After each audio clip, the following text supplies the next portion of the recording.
Olá pessoal, muito obrigado por sua presença aí do outro lado. Bem-vindo a mais um vídeo a respeito da nossa escola bíblica dominical, terceiro trimestre de 2018. Nesta ocasião, lição número 9, Jesus, o holocausto perfeito. Ok? Jesus, o holocausto perfeito. Sua presença aí do outro lado é muito importante. Que Deus continue te abençoando grandemente, poderosamente, ok? E que assim possamos aprender cada vez mais um pouco da palavra de Deus. Nosso texto áureo diz o seguinte: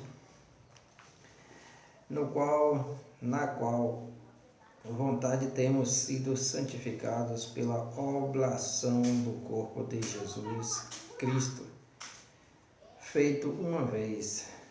Hebreus capítulo 10, versículo 10. A verdade prática, os holocaustos da antiga aliança eram transitórios e imperfeitos, mas o sacrifício de Jesus Cristo é perfeito e eterno, porque ele morreu e ressuscitou eficazmente por toda a humanidade. Por toda a humanidade. Então tem valor universal o sacrifício de Jesus Cristo realizado na cruz do Calvário, servindo então para toda a humanidade, certo? Para todos aqueles que creem, que acreditam, que põem sua confiança, que acreditam na pessoa de Cristo como Salvador, como Senhor de sua vida. Nosso texto em classe é Levítico capítulo 1, versículo de 1 a 9. E chamou o Senhor a Moisés e falou com ele da tenda da congregação, dizendo: Fala aos filhos de Israel e diz-lhes: Quando algum de vós oferecer oferta ao Senhor, oferecereis as vossas ofertas de gado, de vaca e de ovelhas. Se a sua oferta for holocausto de gado, oferecerá macho sem mácula à porta da tenda da congregação, o oferecerá de sua própria vontade perante o Senhor. E porá a sua mão sobre a cabeça do holocausto, para que seja aceita por ele para a sua expiação. Depois degolará o bezerro perante o Senhor, e os filhos de Arão, os sacerdotes, oferecerão sangue e o espargirão. O sangue é a roda sobre o altar. Oferecerão o sangue e espargirão o sangue à roda sobre o altar. A roda em volta que está diante da porta da tenda da congregação. Então esfolará o holocausto e partirá nos seus pedaços. E os filhos de Arão, os sacerdotes, porão fogo sobre o altar, pondo em ordem a lenha sobre o fogo, pondo em ordem. Também os filhos de Arão, os sacerdotes, porão em ordem os pedaços, a cabeça e o redenho sobre a lenha que está no fogo em cima do altar. Porém a sua fressura e as suas pernas lavar-se-ão com água, e o sacerdote tudo isto queimará sobre o altar. O holocausto é oferta queimada de cheiro suave ao Senhor. Ok? Holocausto. Certo? E como diz a lição, Jesus, o holocausto perfeita, ok? Nosso holocausto perfeito.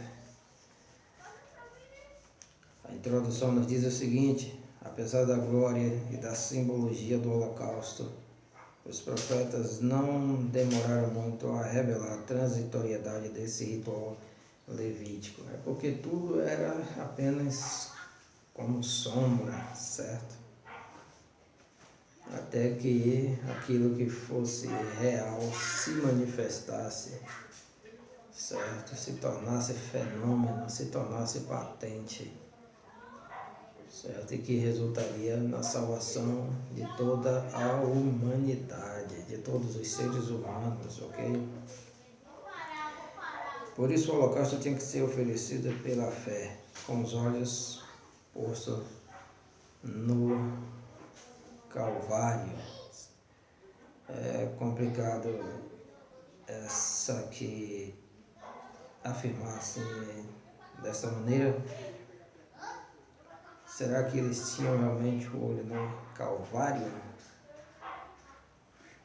Na minha opinião, provavelmente não. Talvez eles não tivessem essa ideia. Embora tivesse a ideia de um Salvador, de um Messias futuro, embora tivesse a ideia de uma redenção futura, certo? Mas que eles não sabiam realmente como se manifestaria, certo? Segundo a minha opinião. Muito apesar daquela imagem do Messias sofredor de Isaías, nós vemos que os judeus, a elite, os fariseus, sempre tiveram em mente um Messias não sofredor, um Messias vitorioso, certo?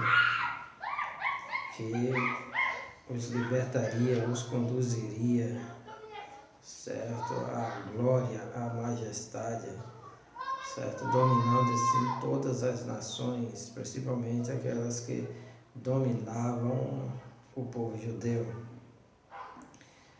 E eles tinham a ideia da transitoriedade, com certeza. Isso devido a algumas profecias que nós vamos ver aqui no decorrer da lição. Certo? Alguns tinham a ideia de que era transitório, certo? Que algo melhor, mais eficaz se manifestaria no futuro. O holocausto é o sacrifício mais antigo, certo? O holocausto não foi estabelecido por Moisés, nem surgiu durante a peregrinação de Israel. É importante salientar isso. Que o holocausto ele não surge ali no período mosaico, certo? Mas essa questão de oferta, de sacrifícios, ela é antiga. Nós vemos logo no Gênesis, Abel oferecendo sacrifício a Deus, oferta a Deus, Caim também. Embora fossem de materiais, digamos assim, diferentes, eram sacrifícios e eram ofertas, certo? Então, depois que o homem peca, o homem tem essa ideia de que oferecendo-se um sacrifício a Deus, uma oferta, ele aplaca a ira de Deus, ele se compraz, certo? Ele se torna propício a Deus, as suas bênçãos, as suas benesses, certo? É também uma maneira de glorificar a Deus, de exaltar a Deus, certo? De honrar ao Criador. Então, desde o Gênesis nós já vemos isso. A definição de holocausto, tópico 1, subtópico 1, o termo holocausto provém do vocábulo hebraico olá, que em outras coisas significa acender ou ir para cima, em referência ao fogo, à fumaça, aos odores, certo? Da cremação, da carne queimada que subia, diz a palavra, até as narinas de Deus. Isto era como cheiro suave diante de Deus. Então, olá, subir, se elevar. Que todos nós sejamos esse olá, certo? Nós vemos a semelhança da palavra olá com a palavra olam, povo, também do hebraico, certo? mostra assim ter a mesma raiz,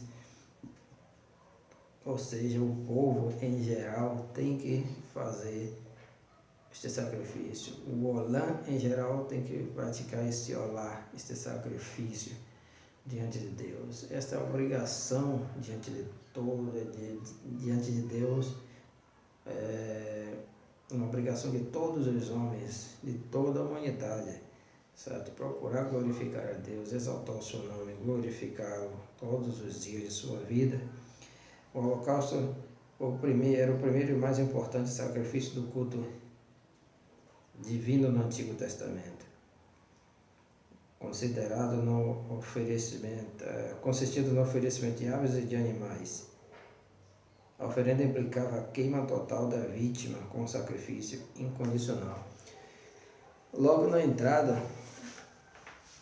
do tabernáculo, digamos, vamos fazer aqui, por exemplo, aqui a entrada, certo? Logo aqui na entrada tinha o altar do holocausto. Então, quando a gente resolve entrar diante de Deus e a sua presença, a primeira coisa é nos sacrificarmos diante dele. Nós devemos nos entregar totalmente. E o holocausto era uma queima total, certo? Da oferenda, do sacrifício. Então, quando nós chegamos à primeira porta, é onde nós entregamos tudo. Temos que entregar tudo, espírito, alma e corpo, diante do Deus vivo, eterno e poderoso, certo? Não deixar nada para nós, entregar tudo para Deus. É uma entrega sem resistência, sem reservas, certo? Entregar tudo nas mãos de Deus. Que todo o vosso espírito, alma e corpo sejam certamente tudo consagrado diante de Deus, tudo entregue como sacrifício vivo, para que assim possamos experimentar a boa, perfeita e agradável vontade de Deus. Rogo, pois, irmão, que apresenteis os vossos corpos em sacrifício vivo, santo e agradável a Deus, que é o vosso culto racional. Subtópico 2, objetivo do holocausto. Depois dois eram os principais objetivos do holocausto: tornar o homem propício a Deus e aprofundar a comunhão de Israel com o Senhor. Tornar o homem propício a Deus, porque o homem é pecador, certo? E não deve se apresentar diante de Deus de mãos vazias. E também deve se entregar tudo, certo? Ou entregar-se, caso agora na nova aliança, devemos nos entregar totalmente, sem reserva diante de Deus, certo? E quando nós nos entregamos totalmente, sem reservas, com certeza que a nossa comunhão com Deus torna-se melhor, mais efetiva, mais eficaz, certo? Com toda certeza, com toda convicção, quando nos entregamos totalmente, as coisas vão caminhar sempre para melhor e jamais para pior. O holocausto não era oferecido apenas por culpa do pecado, era oferta também como ação de graças. E aí, temos aqui alguns exemplos que os irmãos podem observar. Levítico capítulo 1, versículo 4, certo? 1 Samuel 6,4. O sacrifício representa uma oração dramática que o adorador, através do sacerdote, endereçava a Deus. Quando se venceu a guerra, era comum que os reis eles fizessem uma oferta a Deus, sacrifício, certo? Fizessem um holocausto em agradecimento, certo? A Deus. Então, que em cada vitória também sejamos nós agradecidos a Deus todos os dias de nossas vidas, certo? A tipologia do holocausto. Os profetas sabiam que os sacrifícios do Antigo Testamento eram transitórios e que era uma aliança superior, e que uma aliança superior definida já havia sido providenciada. Jeremias 31 a 33. Vamos ler um texto aqui, né, na nossa Bíblia Sagrada, Jeremias 31 a 33. Mas este é o pacto que farei com a casa de Israel depois daqueles dias, diz o Senhor. Porei a minha lei no seu interior e a escreverei no seu coração, e eu serei o seu Deus, e ele será o meu povo. Assim diz o Senhor 35, que dá o sol para a luz do dia e a ordem estabelecida da lua e das estrelas para a luz da noite, que agita o Senhor dos exércitos, que agita o mar, de modo que bramem as suas ondas. O Senhor dos exércitos é o seu nome. Certo? Se esta ordem estabelecida falhar diante de mim, diz o Senhor, deixará também a linhagem de Israel de ser uma nação diante de mim para sempre.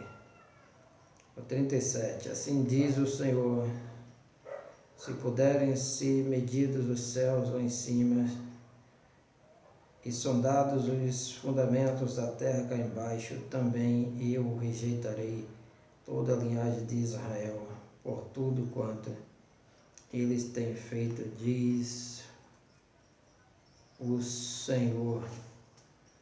Certo?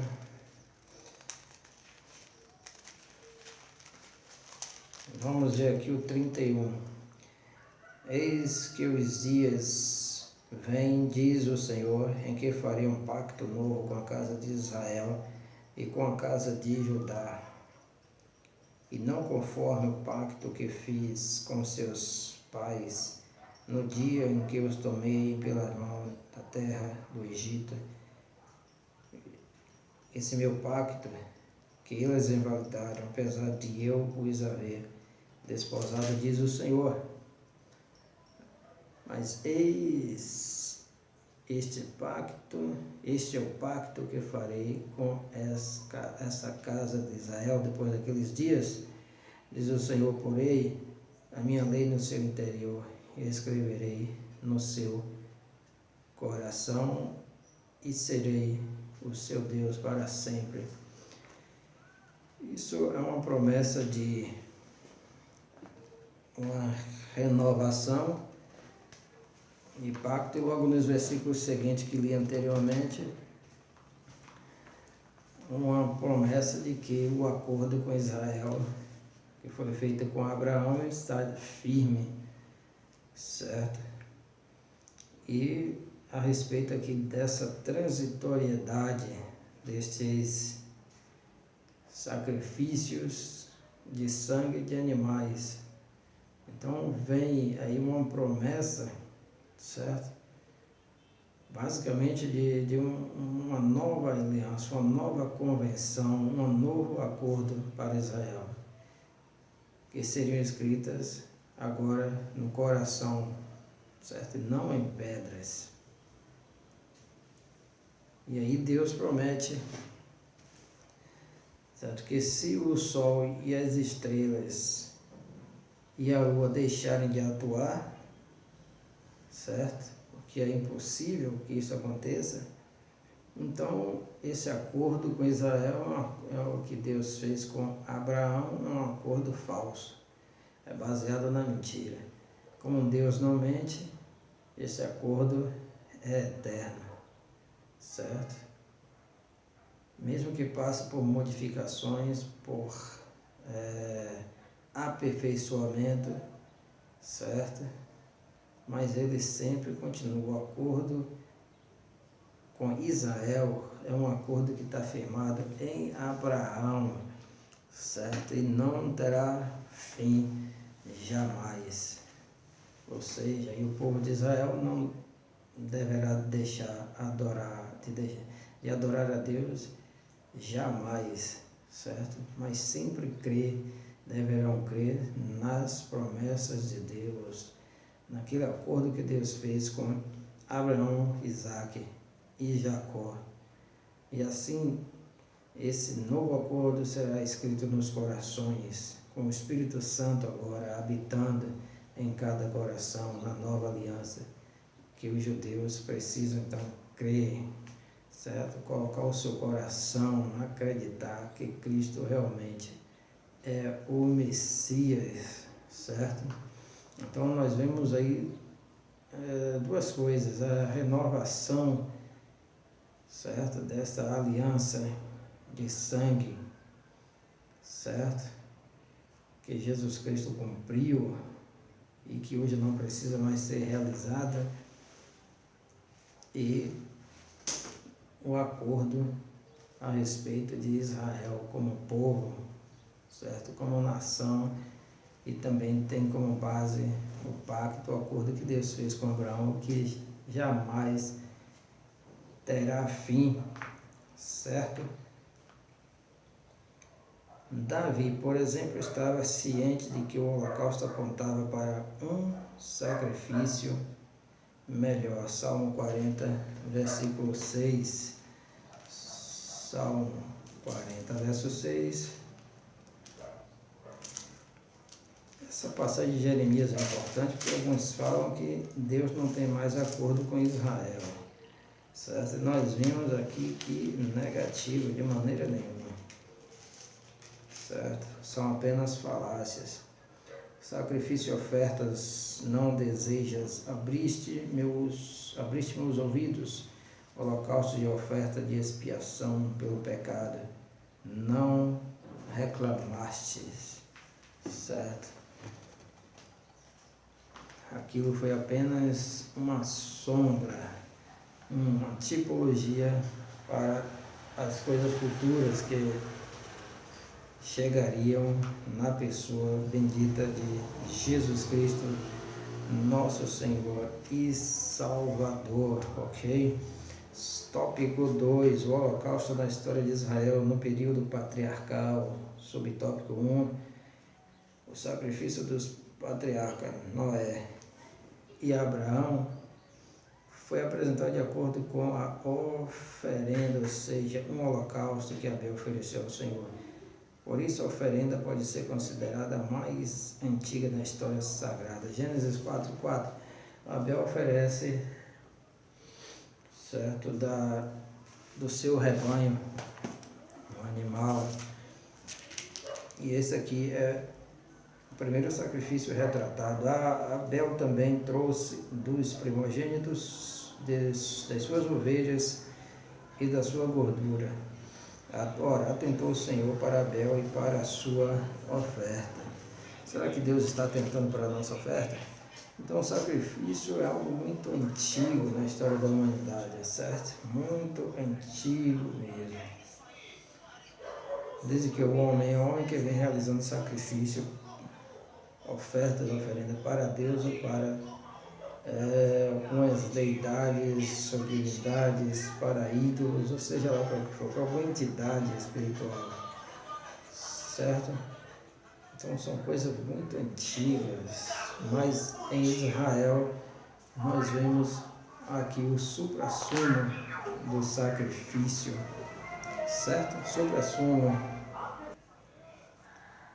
Então, desde que o homem pecou, transgrediu, que o pecado entrou no mundo, então os seres humanos então começam a oferecer sacrifícios e holocaustos a Deus, sejam de animais ou sejam de vegetais, certo? E é uma questão muito antiga, está em todas as culturas, nós encontramos essa questão de ofertas e de sacrifícios, sejam realizados em templos, sejam realizados em lugares ermos, sejam em lugares desertos, sejam em florestas, sejam na beira de rios. E assim o homem vem tentando, certo, fazer a paz com Deus dessa maneira. E na maioria das vezes, quase 100% de maneira certamente errada, porque são oferecidas a entidades que não é o Deus de Israel, o Deus vivo, eterno e poderoso, o Deus do universo, o Senhor de todas as coisas. E aí agora vemos no período mosaico, certo? O subtópico 2, quando Deus sistematiza através da lei, das normas dadas, entregues no Sinai, e agora há a sistematização de todas essas leis de sacrifícios, de ofertas, de oferendas a Deus, e Ele informa como deve ser feita, como não deve ser feita, como deve se agir e como não se deve agir, como sacerdote, ofertante, tem que se comportar diante de Deus. Então, após a saída dos filhos de Israel do Egito, o Senhor instruiu Moisés a sistematizar o culto divino, certo? Seria exigido, por exemplo, um altar apropriado para as ofertas queimadas, Êxodo 31:9, como pode ser visto nas especificações da cerimônia nos capítulos de 1 a 6 de Levítico, que os amados poderão ler, ok? Aí nós vimos Deus, a preocupação de Deus realmente com a salvação do homem, com a salvação da humanidade, pois Ele começa a ensinar, certo? Através principalmente do livro de Levítico, certo? Esse manual para os sacerdotes, para os levitas, como conduzir o culto levítico de maneira correta e apropriada, certo? Então, tudo que se havia aprendido, certo? De outros povos, de outras nações, de outras culturas, o que até mesmo eles vinham fazendo de maneira esporádica, agora estava sistematizada, estava canonizada, certo? E Deus, o Senhor Todo-Poderoso, pede que tudo seja feito conforme está escrito. No livro, ele diz sempre, conforme o que Moisés disse, foi feito. E assim fez, como Moisés falou. E assim fez, como Moisés ordenou. E o que Moisés ordenou foi o que Deus ordenou, que está escrito no livro do Levítico, certo? No período nacional, após a conquista de Israel, os holocaustos continuaram a ser oferecidos ao Senhor por vários motivos. E aí nós vemos aí uma série de atos sacrificiais de alguns personagens bíblicos. Josué celebrou uma importante vitória sobre os cananeus com a oferta queimada e pacífica. Está no livro de Josué, capítulo 8, versículo 31. E Gideão, ao ser comissionado pelo Senhor para libertar Israel, adorou com igual oferenda, certo? E essa referência aqui em relação a Samuel, eu acho que não bate muito bem, porque diz assim, quando o Samuel ofereceu ao Senhor o mesmo sacrifício, antecipando uma grande vitória sobre os filisteus. Mas lendo esse versículo aqui, eu encontrei, não sei se estou certo, mas aqui é um caso de Saul fazendo um sacrifício. Mas, certo, nós somos seres humanos, lapsos de memória acontecem, certo? Ou até o lapso calame, o lapso da escrita, certo? Então, mas o moral da história é que eles, quando conseguiram a vitória, eles agradeciam a Deus, celebravam esse agradecimento com sacrifício, com uma oferta, certo? E o que é que nós estamos fazendo para Deus? Qual o agradecimento que nós estamos prestando a Deus? Pois são tantas as vitórias, certo? Tantas as lutas e tantas as vitórias que nós temos diariamente. E além disso, a grande vitória da salvação na cruz do Calvário. O que é que estamos oferecendo a Deus? Qual é o nosso culto? Qual é o nosso sacrifício? Qual é o nosso louvor? Estamos louvando a Deus? Realmente estamos cantando hinos apenas que massageiam o ego? Hinos humanistas que falam mais do homem do que de Deus, que falam mais de nós mesmos do que de Deus, certo?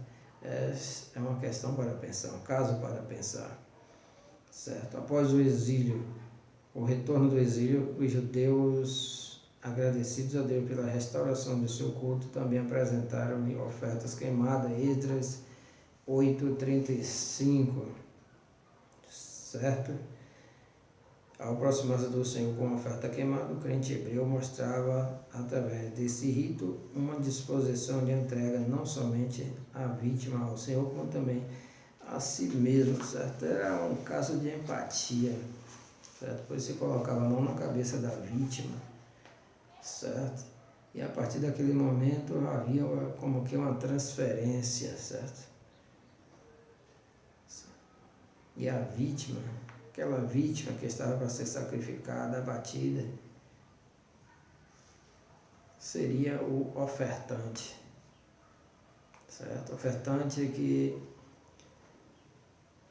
transgrediu os mandamentos de Deus, um pecador diante de Deus, certo? E ali ele agradecia por aquela vítima substituta que Deus providenciara para apaziguar a sua ira, para promover a paz entre ele e Deus, certo? E aquela vítima substituta apontava para Jesus Cristo, nosso Senhor e Salvador, o Cordeiro Vicário, substituto, que morreu na cruz do Calvário por todos nós, certo?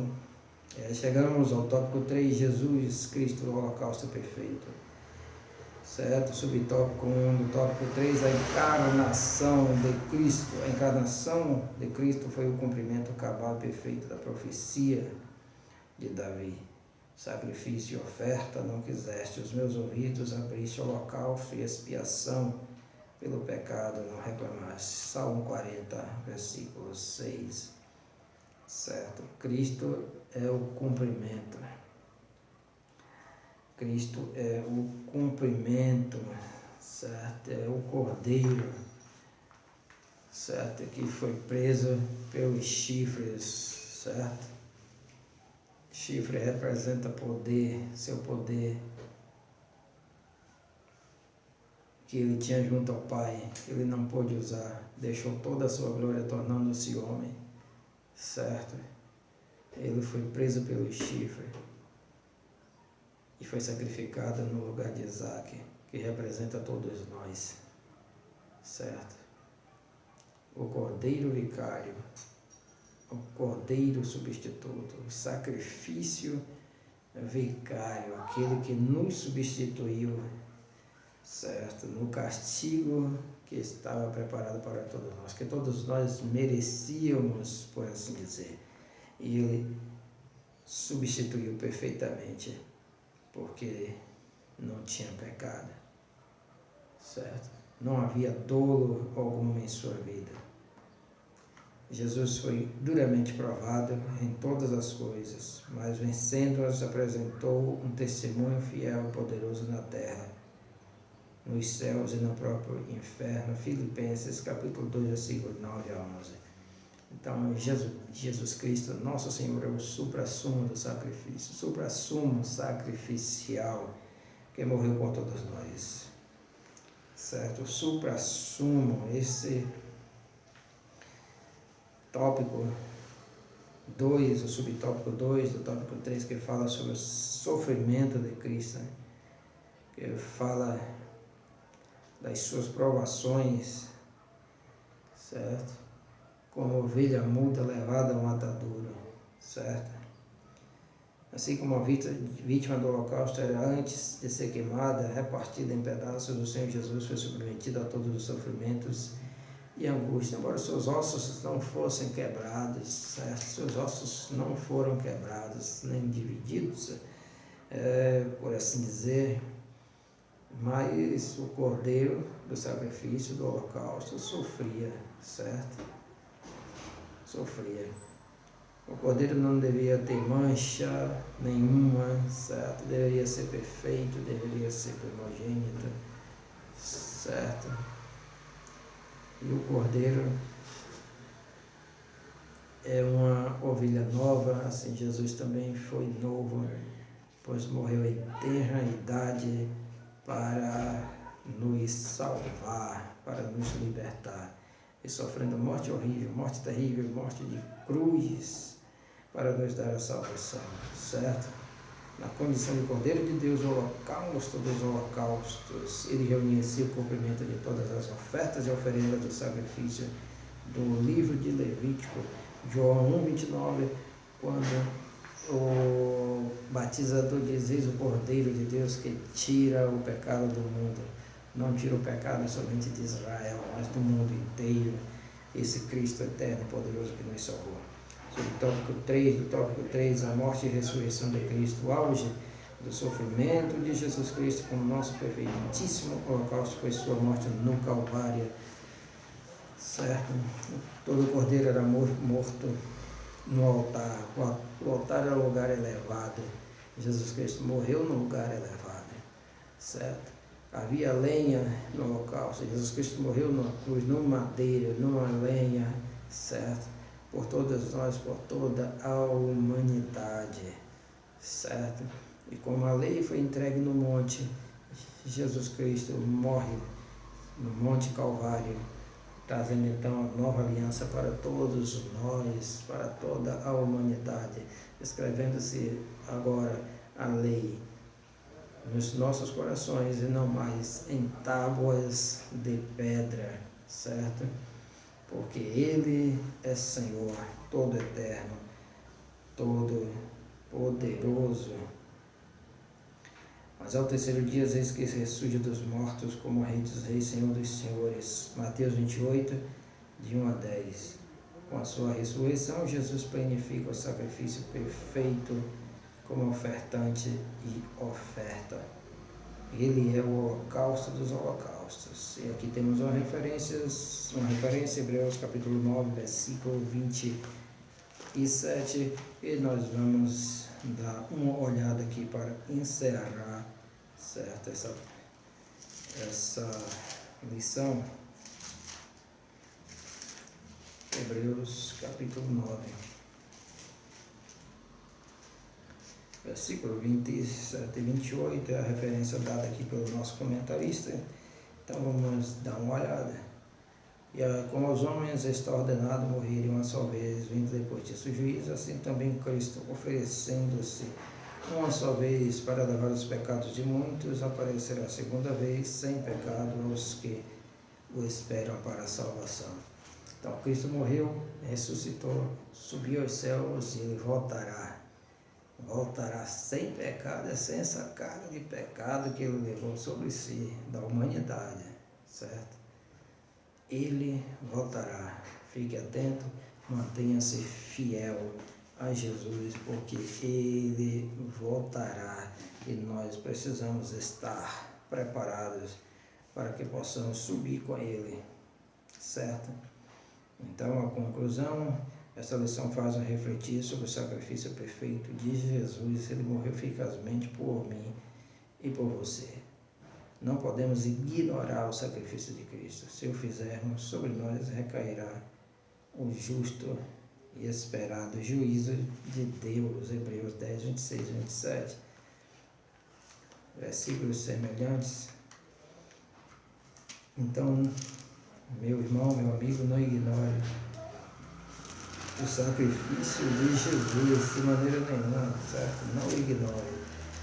Você que vem ignorando, por favor, se arrependa, mantenha-se fiel a cada dia, porque se voluntariamente continuarmos no pecado, depois de termos recebido pleno conhecimento da verdade, já não resta mais sacrifícios pelos pecados, mas uma expectação terrível de juízo e um ardor de fogo que há de devorar os adversários.